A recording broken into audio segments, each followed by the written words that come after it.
Donald ট্রাম্পের শান্তি চুক্তির মধ্যেই কৌশলে গাজাকে দুই ভাগ করতে যাচ্ছে যুক্তরাষ্ট্র ইসরায়েল। পরিকল্পনায় নেতৃত্ব দিচ্ছে ট্রাম্পের দুই ঘনিষ্ঠ।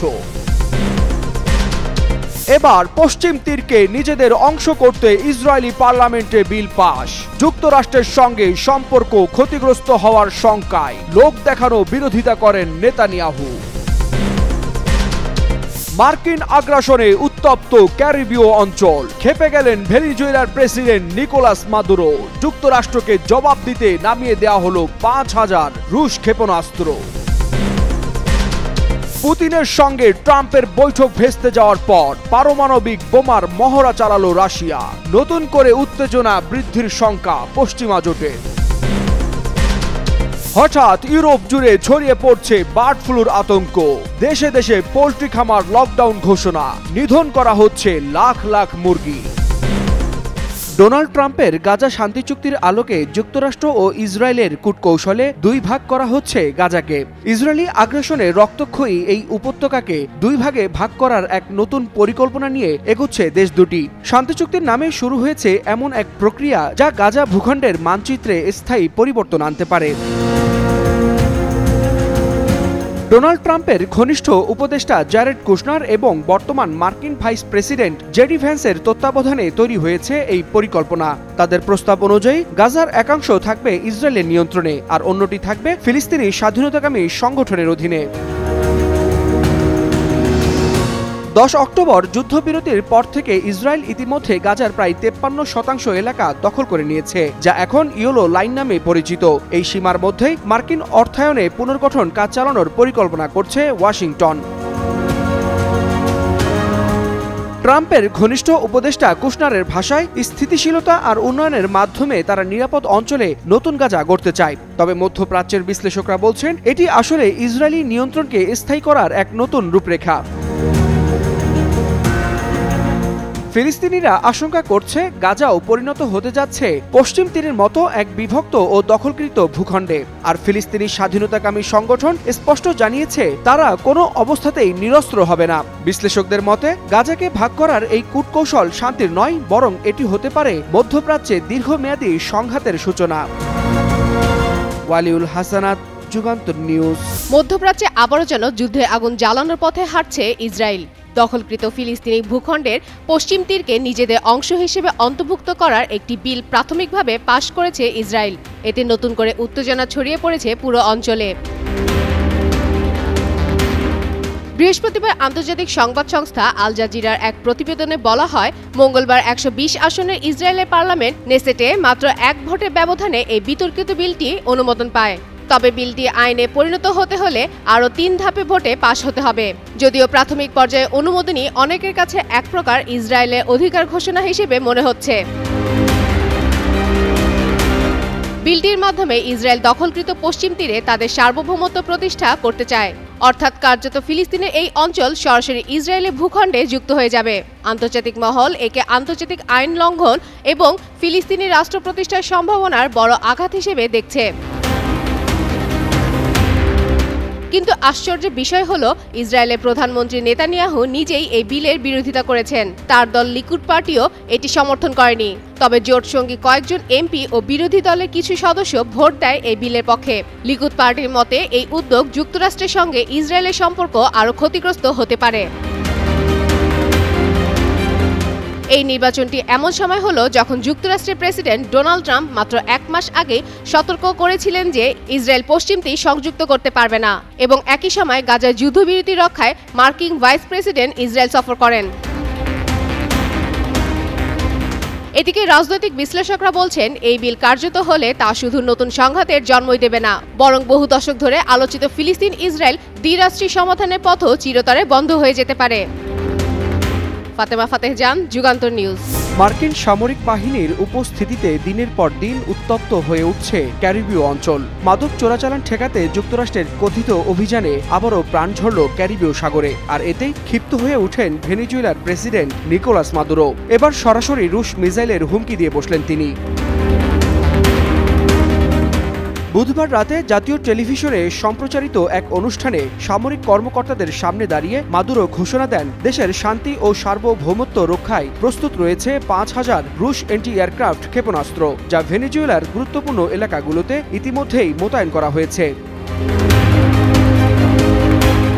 সরাসরি যুক্তরাষ্ট্রকে হুঁশিয়ারি দিয়েই মাদুরো বলেন, ভেনেজুয়েলার হাতে রয়েছে রাশিয়ার তৈরি ইগলা এস মডেলের স্বল্প পাল্লার অ্যান্টি এয়ারক্রাফট ক্ষেপণাস্ত্র। তার ভাষায় এই ক্ষেপণাস্ত্রই ভেনেজুয়েলার আকাশসীমা এবং সার্বভৌমত্বের রক্ষা কবচ। ওয়াশিংটনের সঙ্গে কারাকাসের সম্পর্ক বহুদিন ধরেই তিক্ত, আর ট্রাম্প প্রশাসনের সময় থেকেই যুক্তরাষ্ট্র ভেনেজুয়েলার উপকূলে যুদ্ধজাহাজ মোতায়েন করে, যেটিকে তারা মাদক বিরোধী অভিযান বলে দাবি করছে। কিন্তু মাদুরোর সরকার মনে করে এটি এক প্রকার সামরিক আগ্রাসনের প্রস্তুতি, যা সম্পূর্ণ অন্যায় এবং আন্তর্জাতিক আইনের লঙ্ঘন। সম্প্রতি মার্কিন বাহিনী ক্যারিবীয় সাগরে টহল জোরদার করায় নতুন করে উত্তেজনা তৈরি হয়েছে, আর তারই জবাবে এই ঘোষণার মাধ্যমে যেন পাল্টা বার্তা দিলেন মাদুরো। তার ভাষায়, যে কোনো সাম্রাজ্যবাদী হুমকির জবাব দিতে প্রস্তুত ভেনেজুয়েলা। ওয়ালিউল হাসানাত, যুগান্তর নিউজ।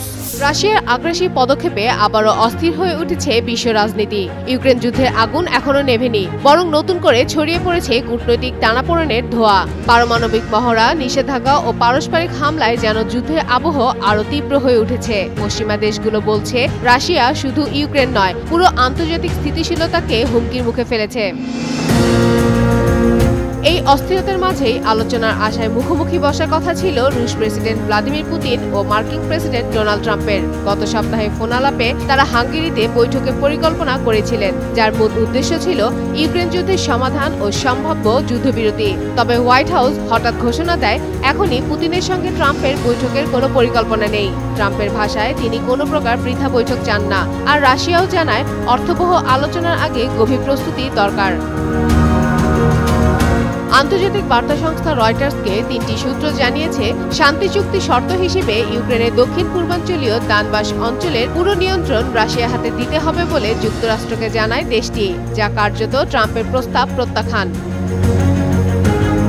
তবে কূটনৈতিক টানাপোড়েনের মধ্যেই ইউক্রেন ও রাশিয়ার মধ্যে সহিংসতা আরও বেড়েছে।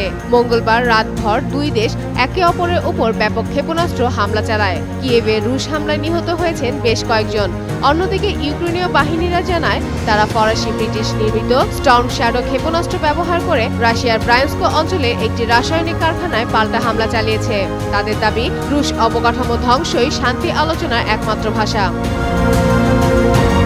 এর ঠিক পরের দিন বুধবার রাশিয়া দেখায় তার সামরিক শক্তি প্রদর্শনী, বৃহৎ পরিসরে পারমাণবিক মহড়া। ক্রেমলিন প্রকাশিত ভিডিওতে দেখা যায়, দেশটির সেনাপ্রধান প্রেসিডেন্ট পুতিনকে মহড়ার যাবতীয় খবরাখবর জানাচ্ছেন। স্থল, সমুদ্র ও আকাশপথে একযোগে নিক্ষেপ করা হচ্ছে ক্ষেপণাস্ত্র, যেগুলোর কিছু যুক্তরাষ্ট্রেও আঘাত হানতে সক্ষম বলে বলছেন তারা।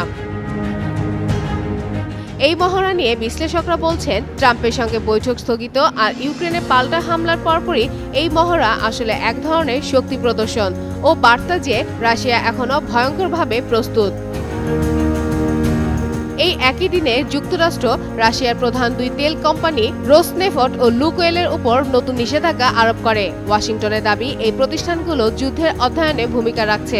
তাই কূটনৈতিকরা বলছেন, নিষেধাজ্ঞা আর মহড়া দুটি ঘটনায় একই রাজনৈতিক নাটকের পরস্পর সংযুক্ত অধ্যায়। কিন্তু বাস্তবতা ভিন্ন গল্প বলছে।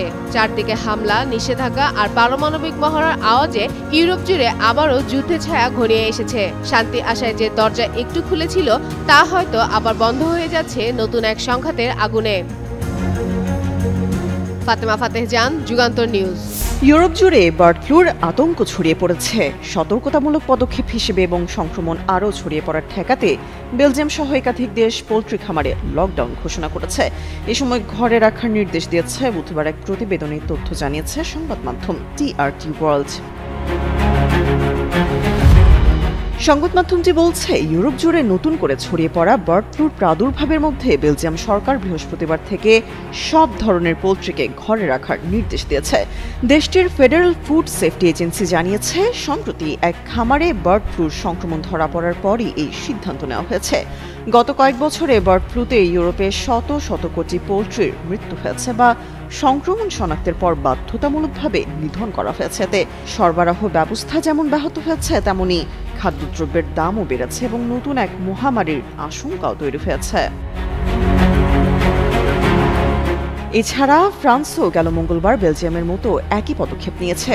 বিশ্ব প্রাণী স্বাস্থ্য সংস্থা জানিয়েছে, বেলজিয়ামের উত্তরাঞ্চলীয় শহর ডিক্সমুইডের কাছে একটি টার্কি খামারে এই সপ্তাহে H5N1 ধরনের বার্ড ফ্লু শনাক্ত হয়েছে। এতে ৩১৯টি টার্কির মৃত্যু হয়। এছাড়া আরও ৬৭,১১০টি পাখি নিধন করা হয়েছে। সংস্থাটি আরও জানিয়েছে, স্লোভাকিয়াতেও একটি পোল্ট্রি খামারে বার্ড ফ্লু নতুন প্রাদুর্ভাব শনাক্ত হয়েছে। এর মধ্যে ইউরোপ জুড়ে ভাইরাসটির দ্রুত বিস্তারে ইঙ্গিত পাওয়া যাচ্ছে। এদিকে নেদারল্যান্ডস সরকার বুধবার জানিয়েছে, দেশটির মধ্য পূর্বাঞ্চলে একটি পোল্ট্রি খামারে বার্ড ফ্লু শনাক্ত হওয়ার পর প্রায় ১,৬১,০০০ মুরগি নিধনের সিদ্ধান্ত নেওয়া হয়েছে। তামান্না তাবাসসুম, যুগান্তর নিউজ।